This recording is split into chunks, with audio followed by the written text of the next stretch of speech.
Lechem, Bezrat Hashem, Parashat Noach. On va voir Bezrat Hashem, la Parashat Noach, elle va nous apprendre plein de choses. Et surtout, elle va nous apprendre combien la marloquette est grave et combien le shalom est important. Et en plus de ça, elle va nous apprendre qu'est-ce que c'est le véritable shalom. Parce que le shalom, il peut être bon, mais il peut être très mauvais. La paix, c'est-à-dire le shalom, c'est la paix. La paix, c'est quelque chose de très bien, et ça peut être aussi quelque chose de mauvais. Et ça, donc la Torah va nous apprendre, Bezrat Hashem, avec les paroles de Rabbeinu et de Rabbi Nathan, comment faire pour avoir la bonne paix. Pour avoir la bonne paix, qu'est-ce qu'on doit faire? Bezrat Hashem, la paix avec nous-mêmes, c'est faire la paix avec nous-mêmes, la paix avec les autres. Combien on peut atteindre grâce à la paix. Alors on voit, Bezrat Hashem, premièrement, dans la paracha, Akadosh Baruch Hu, il dit à Noach, écoute, il y a le peuple, le monde a fauté très très gravement dans les plus grandes fautes qui existent. On va voir c'est quoi les fautes. Nishreta, c'est quoi Nishreta?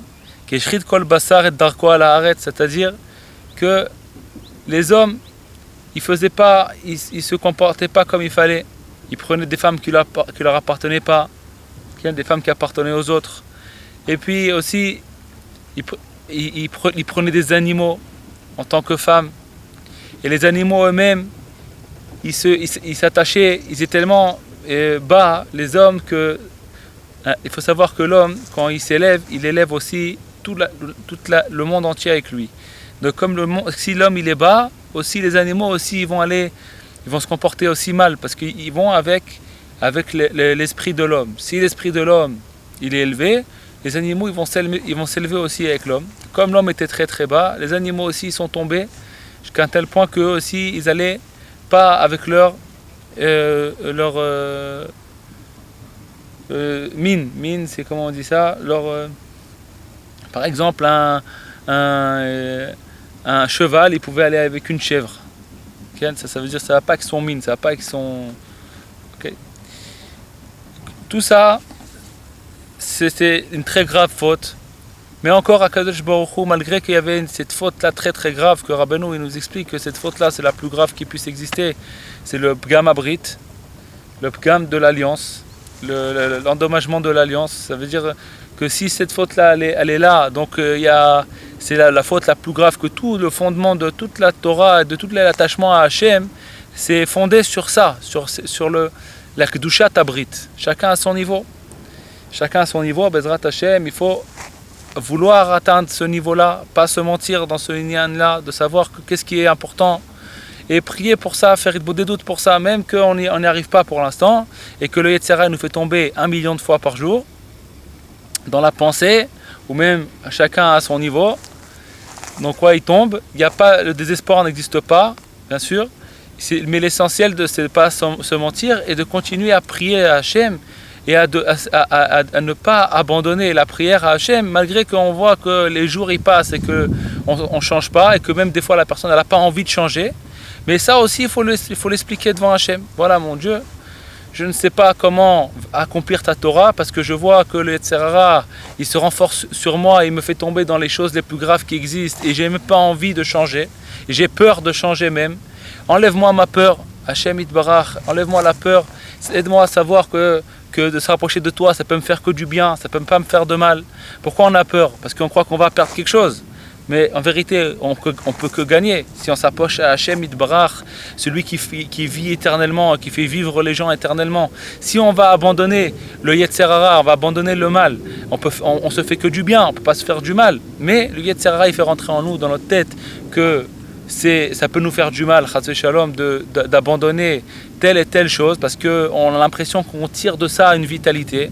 C'est faux, il n'y a pas de vitalité là-bas, mais comme depuis qu'on est petit, Alors on voit ça, que ce soit chacun à son niveau, à la télé ou alors n'importe où, on voit que les passions de ce monde, c'est ça les plus importantes et que c'est ça le but du monde. Chacun, il parle des passions comme si c'était la chose la plus importante dans la vie. Chacun a sa passion à lui. Si c'est l'argent, si c'est les gens qui aiment les femmes, si c'est les courses, ou alors le casino, ou alors la drogue, ou alors la passion de manger. Chacun a d'aller visiter le monde. Chacun il a sa passion qui croit que c'est ça le but du monde.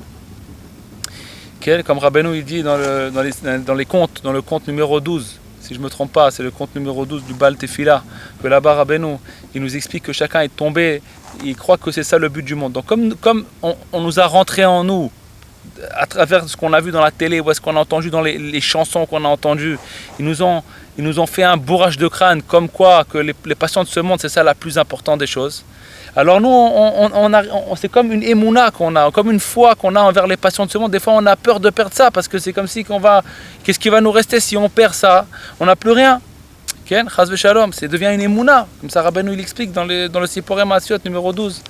Et Rabbeinu, il dit là-bas que c'était mamash une émouna.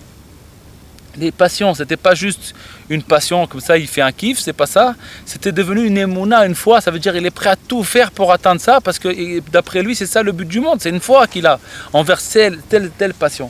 Donc malgré que la génération de Noach est tombée dans la chose la plus grave, que c'est le Pgam Abrit, la chose la plus grave. Et en plus de ça, ils sont tombés dans la Avoda Zara. Comme ça qu'il dit Rashi, il explique que Vatishachet, il amène un pasouk, comme quoi la hashrit c'est de la vodazara, ça veut dire de l'idolâtrie. C'est les choses les plus graves qui existent, puisque c'est les avérotes, ces deux avérotes là, que si on nous demande de les transgresser, on n'a pas le droit de les transgresser, même si ça nous coûte la vie. Il y a 3 avérotes, comme quoi que dans toute la Torah on peut tout transgresser si on nous oblige. On nous dit voilà, si tu ne fais pas cette avéra, je te tue, tu as le droit de transgresser toute la Torah. Parce que la Torah elle a été donnée pour vivre et pas pour mourir. Donc on a le droit de transgresser tout. À part 3 avérotes qu'on n'a pas le droit. Une, c'est de l'idolâtrie. La deuxième, c'est de tuer quelqu'un, parce que qui te dit que ta peau à toi vaut plus que la peau de quelqu'un d'autre? Peut-être que lui, il vaut plus que toi. Donc, de quel droit tu as de tuer quelqu'un pour qu'on ne pas te tue à toi? Tu n'as pas le droit de tuer quelqu'un pour ne pas mourir. Tu n'as pas le droit. Okay? C'est la deuxième chose. La troisième chose, c'est le Gilui Arayot. Ça veut dire de prendre une femme qui ne t'appartient pas. Ou alors de Chas v'Shalom, Gilui Arayot, ça peut être aussi une femme que tu n'as pas le droit qu'elle t'appartienne. Par exemple, ta mère, ta soeur, ou alors ta fille, ou alors ta petite fille, ou alors... Tout ce qui est, il y a 7 krovim qu'on ne peut pas se marier avec eux. Donc tout ça, ça s'appelle du Gilui Arayot. On n'a pas le droit de le faire. Et ça, c'est-à-dire que vaut mieux mourir si on te dit, ou alors tu meurs, ou alors tu couches, on va dire, avec la femme de tel un tel. Tu dois dire, monsieur, tue-moi, je ne fais pas cette faute-là. À ce point-là, c'est grave. Tant que la femme, Chas v'Shalom, elle n'a pas reçu son guet, elle n'a pas reçu comme quoi qu'elle est libre de tout homme, il faut mourir et ne pas transgresser ça. Alors Chas v'Shalom, des fois les gens, ils peuvent aller transgresser des avérotes très très très graves. Mais malgré que c'est des choses les plus graves qui existent, Akadosh Baruch Hu, il n'a pas encore décidé d'anéantir le monde. Malgré qu'ils ont transgressé l'idolâtrie, ils ont transgressé le Gilui Arayot, c'est les choses les plus graves qui existent, encore Akadosh Baruch Hu, il était patient, il attendait. Jusqu'à tel point qu'ils sont arrivés à un niveau où ils volaient les uns et les autres. Malgré que de voler les uns et les autres, c'est pas considéré dans les 3 avérotes que vaut mieux mourir et de ne pas le faire. C'est une avéra qui vient moins grave que de tuer, ou alors de faire de l'idolâtrie, ou alors de l'adultère. C'est moins grave. Mais malgré tout, Akadosh Baruch Hu était patient. Il n'a pas anéanti le monde jusqu'à ce qu'ils ont transgressé les vols. Ils ont commencé à voler. C'est étonnant. Si le vol est moins grave et moins grave, considéré moins grave que de faire de l'idolâtrie ou que de faire d'adultère. Pourquoi Kadosh Baruch Hu, il a attendu qu'il vole pour ne plus être patient, pour perdre la patience et de Kivyachol, perdre la patience, parce que tout est calculé chez Akadosh Baruch Hu, il a su exactement quand est-ce perdre la patience, comme on va voir, mais il a attendu le moment qu'ils vont voler pour dire ça y est, c'est fini, il n'y a plus d'espoir, Kivyachol, hein. Il n'y a plus d'espoir, bien que Behemet, Noach, il a été il a fait une faute, il était moins grand que Moshe Rabbeinu, parce qu'il aurait pu, même cette faute-là, il aurait pu sauver le monde par sa prière. Comme ça, Kadosh Baruch Hu a dit, si quand je te dis que tu es un tzaddik, c'est pourquoi que je te dis que tu es un tzaddik. C'est pas pour rien, c'est pour que tu pries devant moi et que tu me demandes et tu me supplies de pardonner le monde, de pardonner au monde. Ça veut dire que Bémet, Noach, il aurait pu apaiser la colère de Dieu et puis pardonner au monde. Malgré ça, bon, Noach, il n'a pas fait ce travail. Il ne savait pas encore sa force. Il ne connaissait pas la force de la prière. Il a appris au fur et à mesure, après ça, et Moshe Rabbeinu, il a appris de Noach, de la faute de Noach. Il a appris, Moshe Rabbeinu, qu'il y avait la force dans la prière. Il a appris de Noach. Il a su que Noach, il a fauté, de ça qu'il n'a pas prié. Alors c'est pour ça que Moshe Rabbeinu, il s'est battu dans la prière. Il a appris de ça. Okay. Bon, en tout cas, la question elle est là. Pourquoi Akadosh Baruch Hu, malgré que l'humanité a fauté dans les fautes les plus grandes, Akadosh Baruch Hu, il n'a pas encore signé, il n'a pas signé encore l'anéantissement du monde. Et dès qu'ils ont touché au vol, ils ont commencé à voler les uns et les autres. Akadosh Baruch Hu, il a signé, il a dit ça et c'est fini. Moi, je détruis le monde. Pourquoi? Alors, la raison elle est simple. Après Beno, il nous parle de ça dans la Torah Kavzain. Bli Neder, c'est la Torah Kavzain.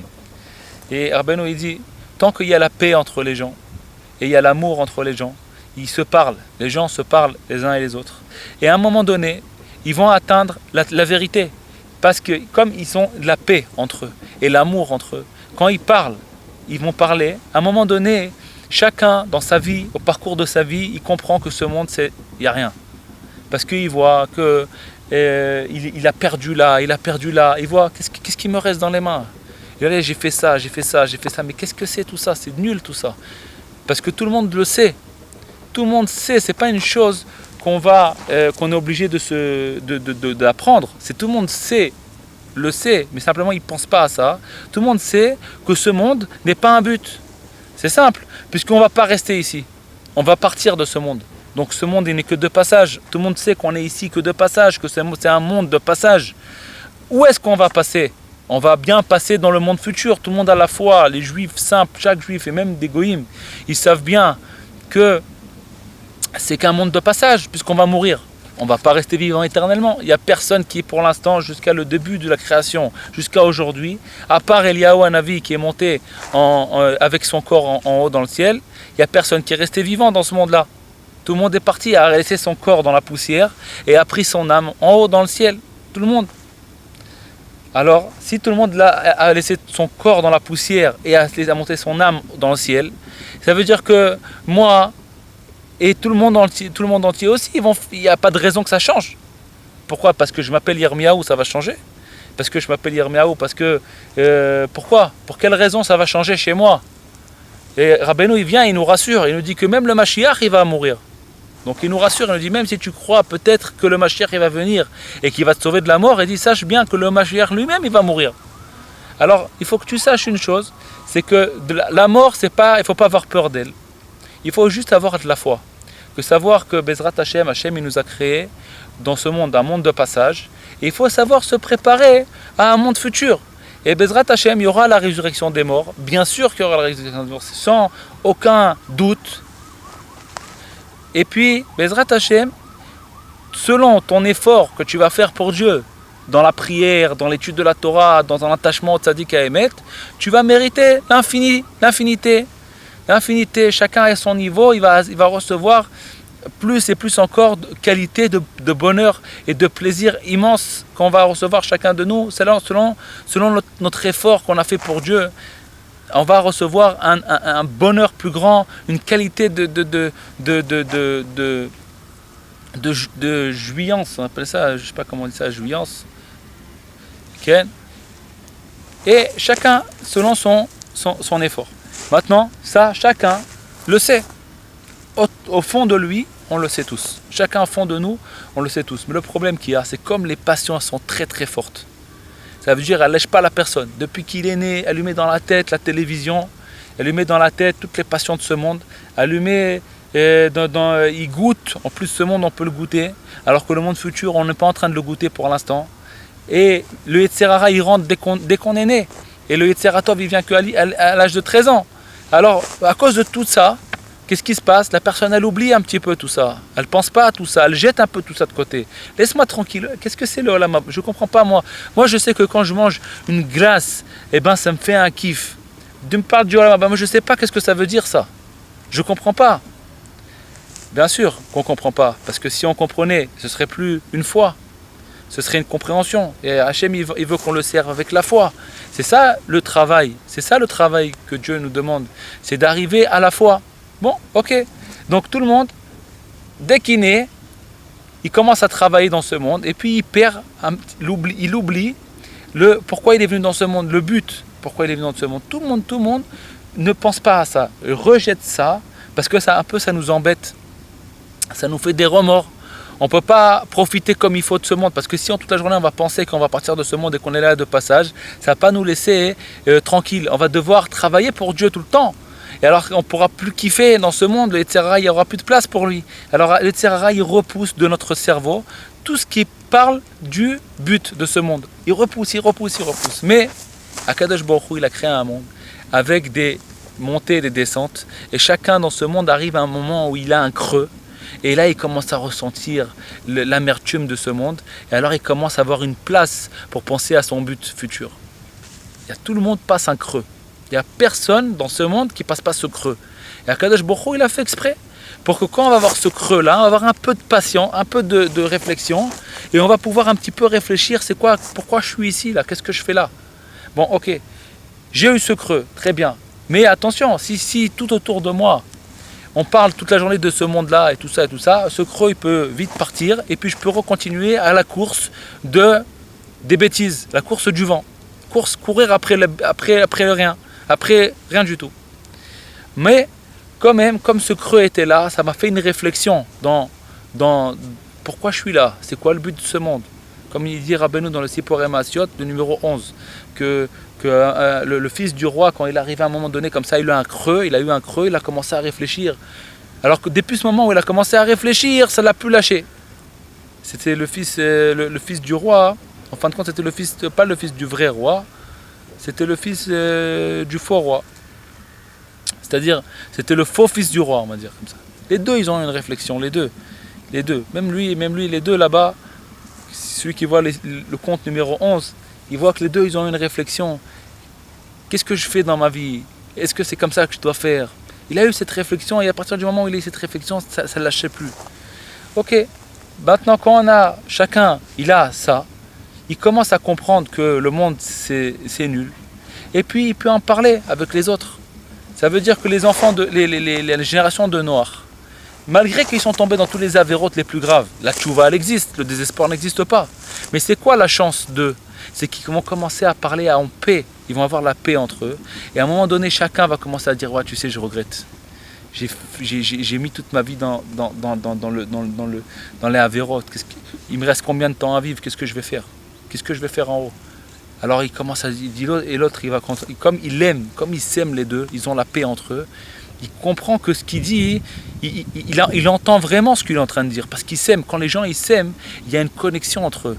Quand un il parle, l'autre il écoute. Mais quand les gens ils s'aiment pas, alors il écoute. L'autre il dit, allez, lâche-moi que tes bêtises, toi, laisse-moi kiffer ma vie, qu'est-ce que tu veux chez moi? Mais quand les deux ils s'aiment, ils voient que l'autre il commence à pleurer. Il dit, mais frère, qu'est-ce qu'il me reste de temps à vivre? Regarde, j'ai passé toute ma vie, j'ai fait des bêtises, j'ai fait des trucs. Et qu'est-ce que je vais faire quand je vais monter en haut? Alors l'autre, si les gens, il y a une connexion entre eux, il y a de la paix entre eux, il y a l'amour entre eux, ça va passer. Et alors lui aussi, il va commencer à comprendre qu'il a raison, parce que lui aussi, il le sait ce qu'il est en train de dire. Il le sait au fond de lui, mais lui, il a oublié. Alors quand il est en train de lui dire ça, ça lui rappelle la vérité. Lui aussi, il ne pourra plus dormir la nuit à cause de ça. Il va commencer à dire, ouais, ben, C'est pas ça le but du monde, c'est pas courir après les passions de ce monde. Parce que qu'est-ce qu'on va prendre avec nous quand on va nous entourer dans la terre? On va pas prendre avec nous ni l'argent, ni l'or. On va pas prendre avec nous toutes les passions, toutes les femmes, tout ça. C'est fini, c'était derrière nous. Quand on va arriver à un âge, les gens ils perdent même les forces, ils peuvent plus profiter de ce monde. Alors qu'est-ce qu'ils vont faire? Ils se mettent... Ils voient le pub où ils étaient, on va dire, si ça s'appelle un pub aujourd'hui encore, je ne sais pas, et ils vont commencer à pleurer. Ils vont dire, regarde, avant j'avais les forces, je pouvais faire ça, regarde, maintenant j'ai plus les forces, je ne peux plus rien faire. Regarde, je vais vers l'endroit où tout le monde va. Et il va commencer à réfléchir. Et quand il va avoir l'amour et la paix, et il va parler avec son frère de ça, et avec son fils de ça, et avec son cousin de ça, avec son n'importe qui, ils vont commencer à parler entre eux les gens, ils vont avoir la paix entre eux. Alors tout le monde va commencer à réfléchir, et un il va faire réfléchir l'autre, après il dire bon, peut-être que c'est en vérité, peut-être c'est Noir qui a raison, peut-être c'est lui, hein. Regarde, il est en train de, il est là, il est toute la journée dans la Torah, peut-être on va écouter un petit cours, on va voir ce qu'il raconte, peut-être c'est lui qui est dans le vrai. Et ils vont aller voir Noir, et Noir il va leur expliquer la vérité. Ils vont aller voir Metouchelach il leur explique la vérité. Il dit bien sûr, vous êtes venus ici pour servir Dieu, c'est la seule raison qu'on est là. On est ici pour servir Dieu, et puis il n'y a pas d'autre chose à faire à part ça, c'est tout. On est venu ici pour ça, il va leur expliquer. Alors eux, ils vont commencer à comprendre, ils vont revenir vers la tchouva. Le monde, il a une réparation, grâce à la paix et à l'amour qu'il y a entre les gens, eh ben, il y a l'espoir que tout le monde va revenir vers la vérité. Parce que l'amour et la paix, quand les gens ils parlent entre eux avec amour et avec paix, les paroles elles passent. Et puis chacun ne veut pas combattre l'autre. Il comprend bien que l'autre l'aime aussi. Alors quand il parle pour son bien. Il y a une entente. Ça c'est la méthode, on va dire, ou alors comment dire ça, la méthode, ou alors comment on dit ça, le récept pour le bon éducation des enfants, le chinour.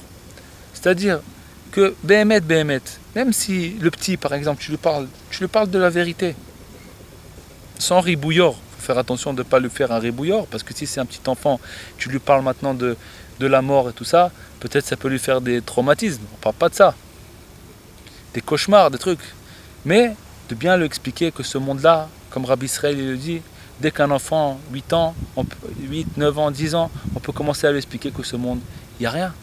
On peut commencer à lui expliquer. Maintenant, quand tu vas lui dire ça, et qu'il y a entre toi et le petit de l'amour, ça fait une connexion. Maintenant, peut-être le petit ne va pas t'entendre, ça ne va pas rentrer dans les os pour l'instant, parce que le Yetzer Hara, il est là, et puis après ça, il va commencer à voir, et tous ses copains, ils vont le pousser, et tout ça. Il va peut-être pas entendre encore la voix comme il faut, elle va pas peut-être rentrer tout de suite.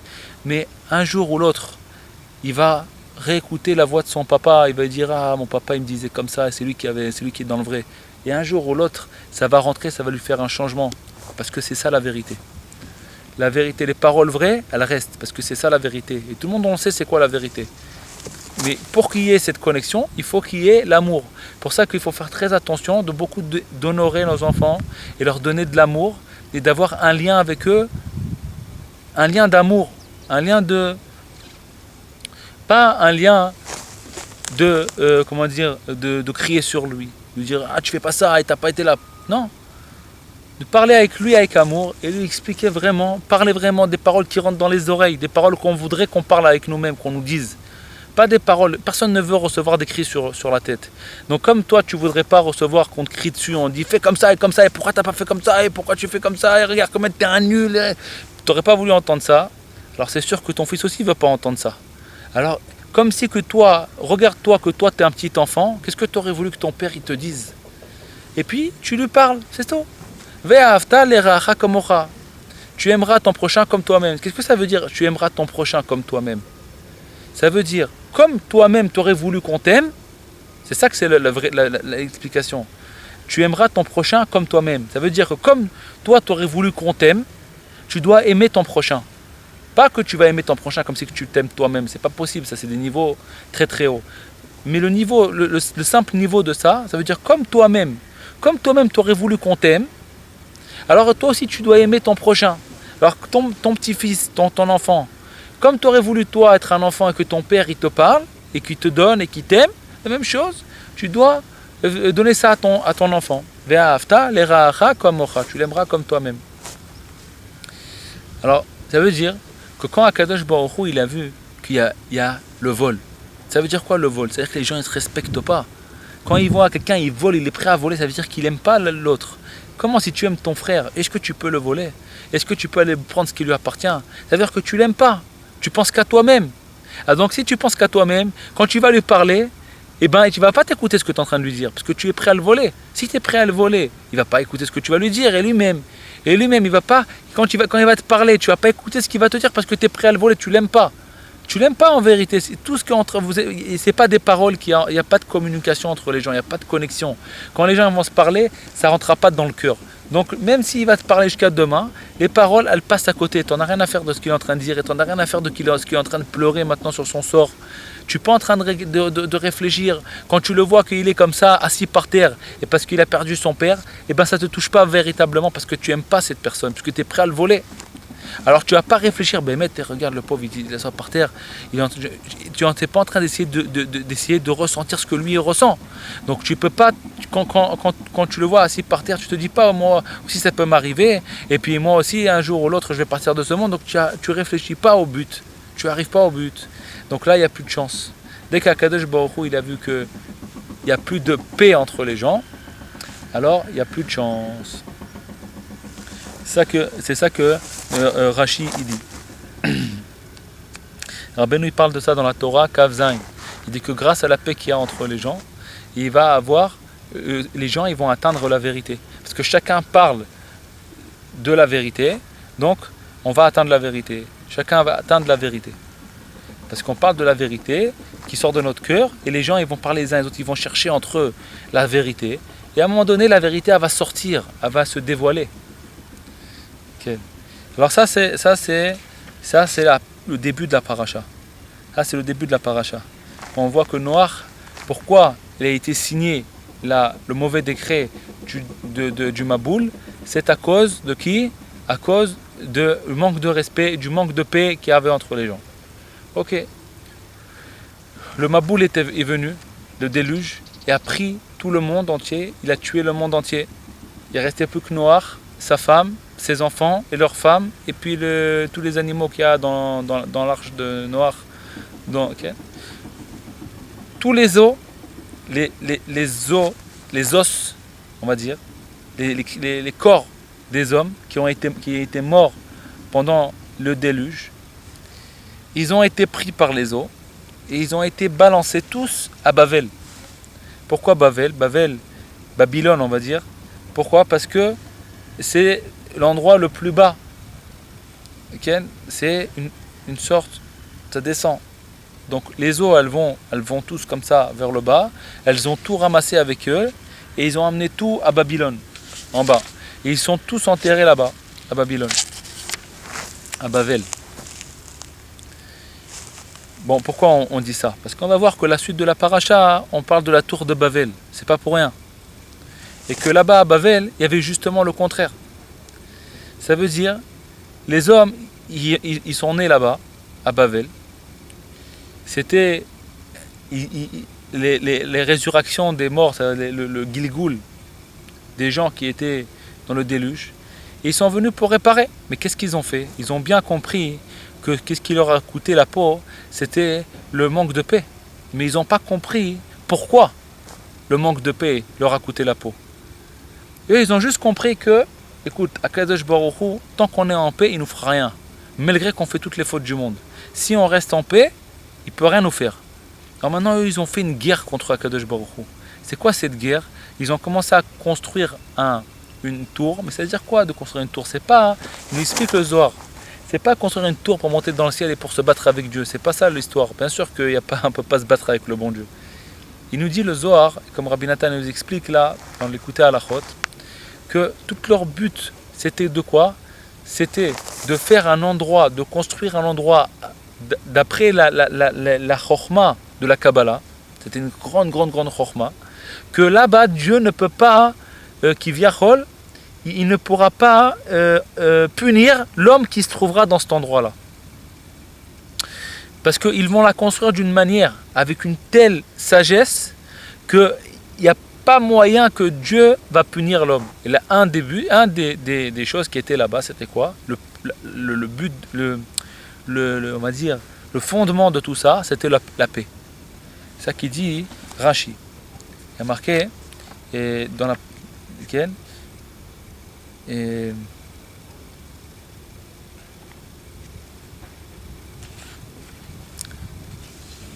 voilà, il y a marqué Vi kol haaretz safa achat udvarim achadim. Ça veut dire quoi? Toute la terre c'était un seul langage et dvarim achadim, ça veut dire qu'ils avaient la paix entre eux. C'était un langage, ils parlaient tous le même langage, ils comprenaient tous, ils avaient tous ils avaient la paix, l'amour un et les autres. Mais maintenant, est-ce que ça va leur amener la vérité, cet amour-là? Non. Parce que pourquoi ils avaient cet amour-là? Pourquoi ils ont travaillé sur l'amour? C'était pour repousser la vérité. Ils ne voulaient pas que Dieu les surveille. Ils ne voulaient plus la surveillance de Dieu et d'avoir peur à chaque instant que Dieu va les punir. Comme il s'est passé, ils savent bien que eux, ils ont fauté dans le déluge. Et puis Akadosh Baruch Hu les a punis. Donc ils ne veulent pas, ils veulent continuer à fauter. Parce que le Yetzer Hara, il est trop fort, ils les font tomber. C'est des grands Neshamot tout ça. C'est des très très grands Neshamot. Donc le Yetzer Hara, il les a fait tomber. Mais eux, ils veulent fauter sans avoir de problème avec bon Dieu. On va là, prends le monde, mais nous, Bavel, laisse-nous pour nous tranquilles. Là, ici, on fait ce qu'on veut. On va faire on va construire une sorte ici, on va enlever de nous la foi de Dieu, complètement. Et on va rentrer dans la paix entre nous, comme ça tu ne vas pas nous toucher, et puis on ne va plus avoir aucun problème. On va plus avoir aucun problème. Donc cette paix-là, c'est une mauvaise paix, c'est pas la bonne paix. C'est pourquoi Kadosh Baruch Hu, qu'est-ce qu'il a fait pour pouvoir, parce que c'est impossible de se battre contre Dieu, il est parti, il leur a changé les langues, et puis il n'y avait plus de paix entre eux. L'autre il lui dit, passe-moi le marteau, s'il te plaît frère, passe-moi le marteau. Et l'autre il comprend, je vais te mettre une claque. Ça veut dire, lui, il lui dit des choses de bien et lui, il comprend qu'il lui dit des choses de mal. Alors il va s'énerver contre lui, il va commencer à le frapper. Ils ont commencé à se frapper tous ensemble là parce que c'était pas une vraie paix. Il n'y a pas un véritable amour, c'était du mensonge, c'était de la comédie. Parce que c'était pas pour atteindre la vérité. C'était juste pour pouvoir repousser Dieu de eux. C'est ça qu'ils voulaient. Ça veut dire que quand la paix, elle va venir pour pouvoir mentir, pour pouvoir cacher la vérité, c'est une fausse paix. C'est pour ça qu'on dit à Emet ve'a Shalom à vous. C'est-à-dire que le Emet, la vérité et la paix, ils s'aiment. Pourquoi? Parce que grâce à la paix, tu vas atteindre la vérité. Mais quand est-ce que grâce à la paix, tu vas atteindre la vérité? Quand cette paix-là, elle est pour... C'est une véritable paix, c'est un véritable amour. Alors, automatiquement, on arrivera à la vérité. Mais si c'est une paix superficielle, pour pouvoir repousser de nous la vérité, ça veut dire, des fois, il y a des gens, ils viennent se mettre ensemble et ils décident quelque chose. Ok? Mais en vérité, ils savent très bien que ce qu'ils ont décidé là, c'est faux. Mais comme ils veulent être tranquilles dans leur tête, d'être sûrs qu'il n'y a pas de problème, personne ne va nous casser la tête, nous on a décidé que c'est comme ça la vérité. Alors ils se mettent ensemble et ils décident que telle chose elle est bien. Alors qu'en vérité elle est fausse, c'est pas bien du tout ça. Mais eux, ils veulent être tranquilles dans la bonne conscience. Alors ils se mettent en plein de copains ensemble et ils décident que cette chose-là, elle n'est pas interdite. Alors ils gardent la bonne conscience. Ça veut dire, je ne suis pas le seul à penser comme ça. Regarde, il y a encore lui et lui et lui qui fait la même chose que moi, donc il n'y a pas de problème. Je peux continuer à me conduire comme je me conduis. Okay? Ça veut dire que cette paix-là, elle est faite pour quoi? Elle est faite pour cacher, enlever la vérité. Ça, c'est une fausse paix. Il dit, et il nous explique, Rabbi Nathan, qu'on n'a pas le droit d'avoir la paix pour cacher la vérité. Des fois, on peut cacher la vérité pour avoir la paix.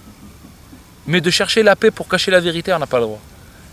Tu as le droit de cacher des fois la vérité, même des fois de mentir pour avoir la paix. Oui, je veux avoir la paix avec quelqu'un parce qu'il est pas, pour l'instant, il n'est pas d'accord à recevoir la vérité. Donc si je veux lui dire la vérité, ça va que l'embêter. Il ne peut pas écouter. Donc comme je veux avoir la paix avec lui, je fais la paix, je lui dis pas la vérité. On fait la paix, on parle des choses entre nous véritables, mais pas de la vérité qui le dérange. C'est-à-dire je cache la vérité qui... Par exemple, j'ai un ami, il y a une vérité qui ça lui dérange. Si je vais lui en parler, il ne va pas supporter, il va pas être en paix avec moi. Donc je ne lui parle pas de cette paix, on parle d'autres choses de vérité ensemble. Mais toujours, on reste autour de la vérité. Et grâce à ça, avec un amour parfait entre nous. On va pouvoir un jour même avoir la paix sur la vérité qu'on ne peut pas parler pour l'instant. Un jour ou l'autre, il va avoir un moment, une tournure de la vie où il va être capable de recevoir cette vérité. Alors on peut commencer à lui en parler et après la paix, la vérité, elle va sortir au jour, elle va se dévoiler. Mais de faire la paix pour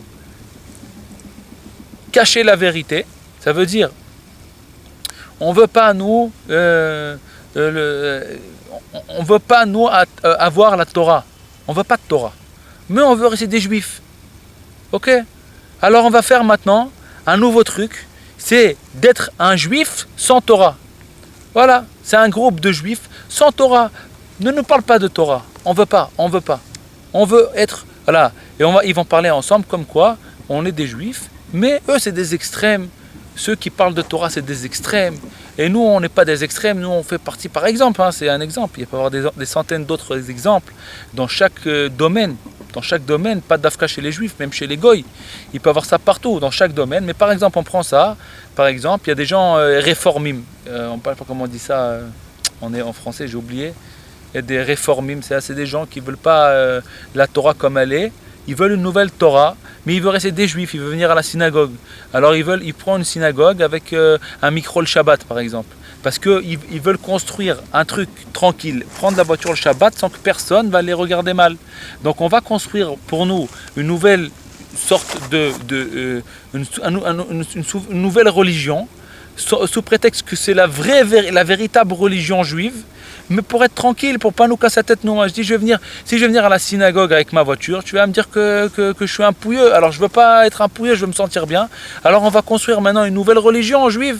C'est la nôtre, en plus de ça, on va te dire que c'est la nôtre la véritable. Et vous êtes les faux. Comme ça, on est tranquille. Ça veut dire faire la paix pour jeter la vérité. Non, ça c'est interdit. Ça veut dire, nous, on doit savoir que la vérité, c'est la vérité. Si je ne suis pas capable d'y atteindre la vérité pour l'instant, eh ben c'est pas grave. C'est pas grave, je ne suis pas capable d'y atteindre la vérité. Je ne peux pas l'atteindre, mais je sais où est-ce qu'elle se trouve. Et moi, je continue à aller à la synagogue avec ma voiture. Et tant que, même si on me prend pour un menteur et tout ça, et ben moi, si j'ai la véritable vérité dans mon cœur, je dis moi, c'est mon niveau pour l'instant. Et Bezrat Hashem, un jour ou l'autre, je jetterai aussi ma voiture et je viendrai à la synagogue sans ma voiture. Ken, Bezrat Hashem, chacun à son niveau. Ken, on parle de niveau là, je parle pas de prendre la voiture Shabbat, mais je parle à quelqu'un qui est à haut niveau, il veut aller à la synagogue avec sa voiture par exemple. Alors c'est pas pour ça qu'il doit aller dans une synagogue de réformim par exemple, parce qu'il est en train de se mentir lui-même. Il est en train de cacher, de faire la paix pour cacher la vérité. Non, ça c'est faux. C'est ce qu'ils ont fait la tour de Babel. La tour de Babel, qu'est-ce qu'ils ont fait?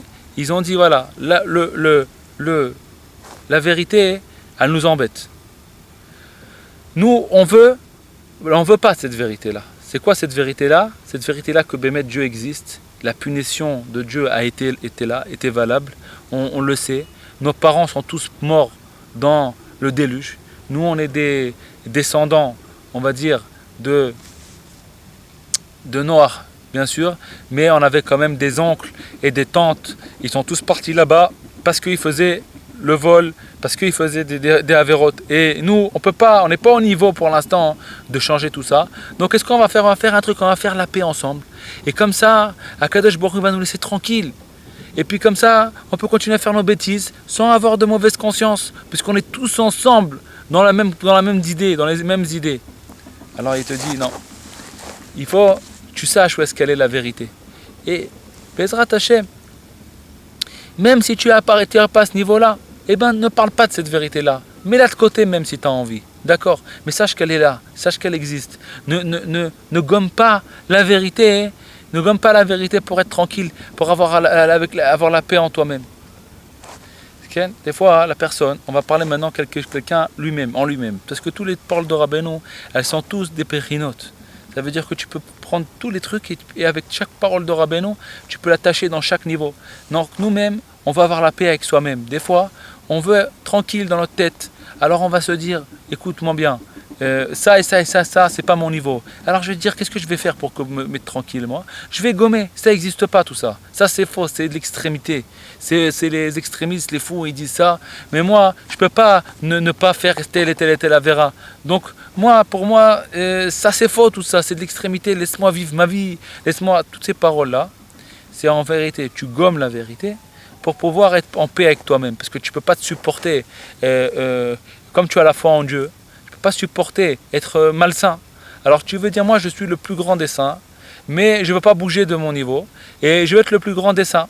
Alors il te dit, Rabbi Nathan et Rabbeinu te dit, sache, c'est vrai, tu es le plus grand des saints. Tu as en toi un nikuda, un point, que c'est le plus grand des saints, comme Moshe Rabbeinu. Regarde ce point-là. Ce point-là, tu es un grand tzaddik. Tu as en toi, par exemple, une mitzvah, par exemple, que tu aimes ton prochain, par exemple. Donc ça, tu es un grand tzaddik. Tu as une mitzvah en toi, par exemple, que tu aides tes parents, tu les aides financièrement ou alors physiquement, tu vas les aider, tu les appelles à chaque fois, par exemple. Ben dans ça, tu as un point, une ékouda magnifique. Même si tout le reste, il n'est pas bon, ne regarde pas. Mais ne dis pas que le reste, il n'est pas vrai. Ça veut dire d'un côté, tu as le droit de ne pas regarder la vérité. Tu as le droit de ne pas regarder pour l'instant la vérité, mais savoir qu'elle existe. Tu sais, moi je suis noir, mais j'ai un point que je suis dedans, tzaddik comme Moshe Rabbeinu. Et pour l'instant, je me fixe sur ce point-là. Je fais dans la Hitbo des doutes, par contre, ça veut dire que Rabbeinu il nous donne les deux manches, les deux. Il faut savoir avoir un temps dans la Hitbo des doutes. Qu'on est tous en guerre, on ne peut pas rester toujours sur les bons points sans s'occuper aussi des mauvais points. Ça veut dire qu'on doit avoir toujours les bons points, mais ces bons points, cette lumière des bons points-là, elles doivent,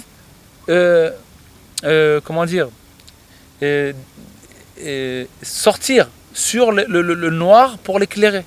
Ça veut dire, c'est quoi un bon point? C'est une lumière. Cette lumière-là, je dois l'enflammer en moi, et puis être content d'elle, être heureux d'elle, mamash, et de savoir que dans ce point-là, je suis attaché avec Dieu, parce que ce point-là, c'est un morceau de Dieu qui est en moi, et que dans ce point-là, je suis un tzaddik gamour, et que ce point-là, c'est ça qui va me rester toute ma vie, et l'éternité, et que je suis très heureux de ce point-là, malgré tout le reste du noir qui est autour de moi, et je ne regarde pas le reste du noir, il te dit Rabbeinu.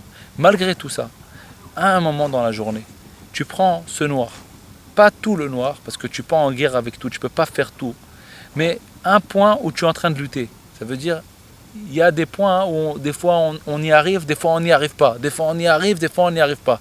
Donc tu es en lutte là-bas. Dans ce point-là, bats-toi. Prie à Hachem Yitbarach. Demande à Hachem de pardonner. Demande à Hachem de te faire changer dans ce point-là. Et grâce au bon point que tu trouves en toi, et du fait de crier pour atteindre encore plus et encore plus dans la Hitbo de doute, crier vers Hachem, tu vas atteindre tout. Mais n'efface pas ce que tu n'arrives pas. Sache que tout est vrai. Toute la Torah, elle est vraie. Moshe Rabbeinu, il est vrai. Les tzadikim, Rabbeinu Akadosh, il est vrai. Le Shulchan Aruch, il est vrai. Même si tu n'es pas là à ce niveau-là pour l'instant. Savoir que la drogue, c'est mauvais. L'alcool, c'est mauvais. Même un joint, c'est très mauvais. Ne te mens pas. Ne crois pas que c'est bien. Des fois, il y a des gens, je parle avec des gens, ils te disent, mais c'est permis de fumer les joints. Qu'est-ce qu'il y a de mal? Il n'y a pas d'interdit. Il faut savoir que c'est interdit. Interdit. Le Rav Moshe Feinstein, il y a une lettre entière. Il te dit c'est interdit. Rabbeinu, il te dit même interdit de fumer la cigarette. Rabbeinu. C'est pas parce que tu es en train de fumer que tu vas dire non, c'est faux ce qu'il a dit Rabbi Nachman. Si Rabbeinu t'a dit tu es en train de d'abord, c'est prouvé que tu t'empoisonnes. Tu vas vivre 10 ans de moins dans ta vie. Au moins. Tu es en train de t'empoisonner les poumons. Frère, tu ne veux pas vivre encore 10 ans en plus. Pourquoi tu es en train de t'empoisonner? Maintenant, tu n'arrives pas. C'est-à-dire, tu as le temps. Tu as le temps chacun à son niveau. Moi, je suis à mon niveau. J'ai ma bataille. Et je ne suis pas en train de me mentir. Et je n'ai pas le droit de me mentir sur ce que je suis en train de me travailler. Que là-bas, non. C'est pas grave. C'est pas pour notre génération. C'est pas pour... Non. C'est pour toi, Rabbeinu. Il peut te rendre comme Moshe Rabbeinu. Il peut te rendre. Sache que ça, c'est interdit. Tu es en train de le faire. Tu tombes là-bas. C'est pas grave. Retrouve en toi le bon point. Continue à prier, prie tous les jours et Bezrat Hashem, il te renforce dans la simcha, et demande à Hashem Idbar qui t'aide, demande à Hashem qui t'envoie de l'aide du ciel et qui va te donner de la force pour sortir de là-bas, jusqu'à que Bezrat Hashem Idbar, tu vas déraciner ce mal de toi. Il faut le déraciner, okay? Parce que Chaz de Shalom, pour quelqu'un, il s'habitue. Déjà, il te dit, Rabbeinu, déjà on a beaucoup de ta'avot, ta'avat achila, de manger. Tu as la ta'avat de niouf, c'est les femmes et les passions sexuelles, on va dire. Ça peut être pour une femme ou pour un homme. C'est une femme, elle a une passion de l'homme et l'homme, il a la passion de la femme. Passion de l'argent, les passions de l'honneur, du pouvoir. Il y a plein de passions qu'on a, de dormir, de la fainéantisme, tout ça, c'est des passions qu'on a, des mauvaises qualités, tout ça, on a beaucoup de travail. Il te dit, Rabbeinu, en plus tu vas te rajouter de la cigarette, maintenant ça ne suffit pas, toutes les passions que tu vas les fumer, maintenant tu vas les... Alors si tu es maintenant je parle, maintenant c'est quelqu'un qui m'écoute, c'est un petit jeune de 14 ans, il a dans la tête, il veut commencer à fumer, mais ne rentre pas. Déjà ça suffit la bataille que tu as. Ça suffit de la bataille que tu as dans tous les ta'avot. Tu vas commencer une nouvelle bataille avec quelque chose qui va toute ta vie, tu vas regretter après. Tous ceux qui fument, ils peuvent te dire comment qu'ils ont envie d'arrêter. Ils peuvent même pas, ils pensent même pas à ça des fois les gens. Mais pourquoi tu rentres là-dedans? Mais il faut réfléchir. Sois réfléchi il nous faut notre heure d'Ilbo des doutes. Il y en a qui nous disent, Rabbeinu, sans une heure d'Ilbo des doutes, tu peux pas. Et comme ça, quand tu vas t'aimer toi-même, tu vas t'écouter toi-même. C'est quand il y a la paix, tu vas avoir la paix en toi. C'est la même chose qu'on a dit tout à l'heure. Quand tu as la paix avec un ami, tu écoutes cet ami. Si tu as la paix avec toi-même, si tu as la paix avec ton Yetzer Hatov, si tu comprends que ton Yetzer Hatov, il est pour ton bien. Il veut pas te tuer le Yetzer Hatov. Quand le Yetzer Hatov il te dit, écoute, je sais que tout ça, c'est mal. C'est pas parce qu'il veut te tuer, c'est parce qu'il veut te faire vivre. Mais pour l'instant, tu l'as comme il vient, il t'embête, il te dit ne fais pas ça, ne fais pas ça. Tu as l'impression que c'est ton ennemi, ce Yetzer Hatov. Il faut bien comprendre que c'est ton éternité. Le Yetzer Hatov, c'est ce qui te fait vivre, c'est ton éternité. Il n'y a que ça qui restera en toi. C'est ce qui t'aime le plus au monde.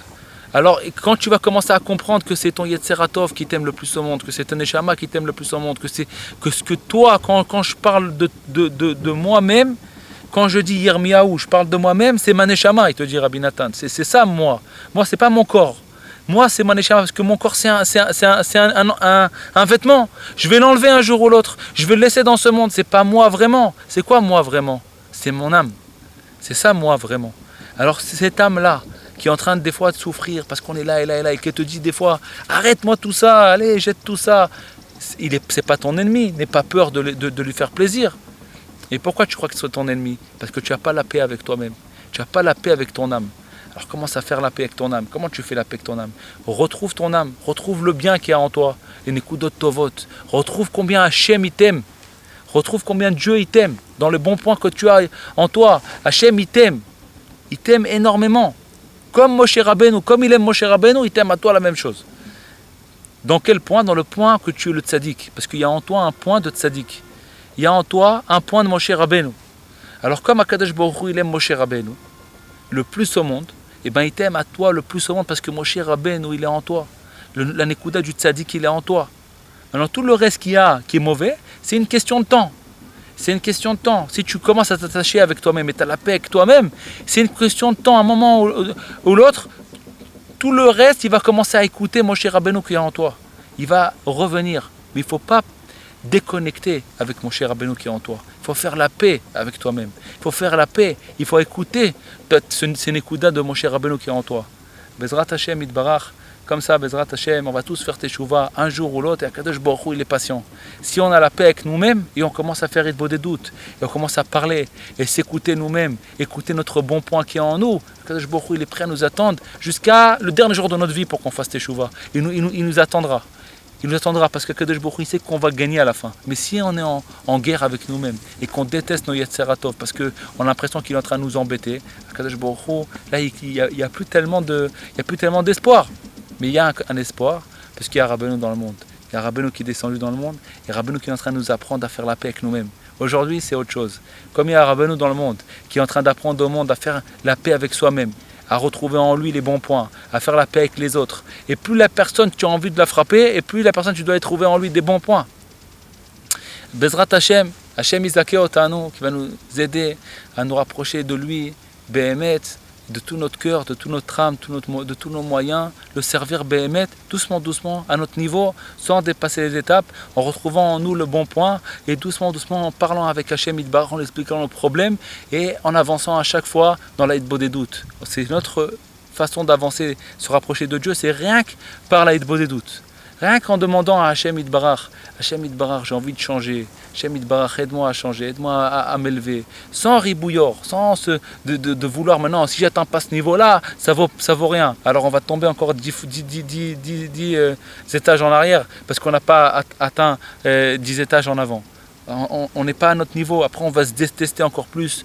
On va détester Akadosh Baruch Hu. On va détester notre Yetzeratov encore plus parce que ça nous fait du mal, parce qu'on n'est pas à notre niveau. Mais quand on fait la paix avec soi-même, on sait notre âme, on commence à l'écouter, on commence à la comprendre, on commence à voir c'est quoi notre point brillant qu'on a en nous, les bons points. Regarde aujourd'hui, j'ai mis les téphilines. Pourquoi tu prends ça comme si tu t'es brossé les dents? C'est un point de ton judaïsme, c'est un point d'éternité qui est en toi. Même tu as mis les tefilines, Pourquoi tu crois que c'est rien? Pourquoi tu crois que ça fait rien dans le ciel? Tu sais qu'est-ce que c'est? Tu as mis les tefilines, c'est le Yetzera qui te ment. Il te dit que tu n'as rien fait. Il faut que tu saches que tu as fait quelque chose. Il faut que tu saches que tu as fait énormément quand tu as mis les tefilines. Et chaque chose qu'on a fait. Bezrat Hashem, Kol Tov, Shana Tova, Kol Tov.